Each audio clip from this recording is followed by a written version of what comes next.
জাহাঙ্গীর, ইজতেমা মাঠে আজকের কেমন পরিস্থিতি দেখছেন? এবং কিছুক্ষণ আগেই আমরা রিপোর্টে দেখলাম এখনো নিষেধাজ্ঞার মধ্যে মাঠে অবস্থান করছেন কিছু মুসল্লি। তাদের বিষয়ে আসলে আইন শৃঙ্খলা বাহিনী কি বলছে?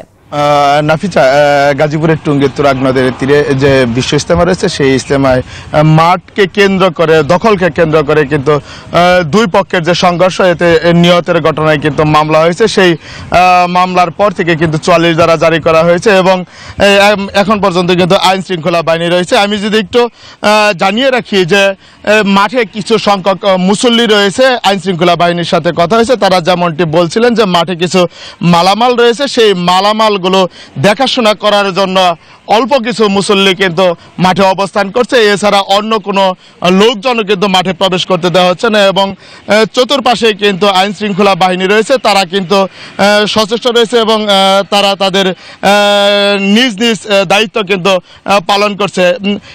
মাঠের যে পরিস্থিতি আমি যদি একটু দেখাই, যে মাঠে কিন্তু এখন এই মুহূর্তে কোনো মুসল্লি নেই, আইন শৃঙ্খলা বাহিনী কিন্তু রয়েছে এবং যে মামলা হয়েছে, এই মামলার প্রেক্ষিতে কিন্তু মুয়াজ বিন নূরকে, সাতপন্থী মুয়াজ বিন নূরকে গ্রেপ্তার করা হয়েছে এবং তাকে কিন্তু থানায় নিয়ে আসা হয়েছে এবং কিছুক্ষণ পরেই কিন্তু গাজীপুর কোর্টে পাঠানো হবে। এই তথ্য জানিয়েছেন আমাদেরকে টুঙ্গী পশ্চিম থানার যে ওসি হাবিব ইস্কান্দার, তিনি এই তথ্য জানিয়েছেন। তো এই ছিল গাজীপুরের টুঙ্গী ইজতেমার ময়দান থেকে আমার কাছে সর্বশেষ তথ্য। নাফিজা। জাহাঙ্গীর, আপনাকে ধন্যবাদ।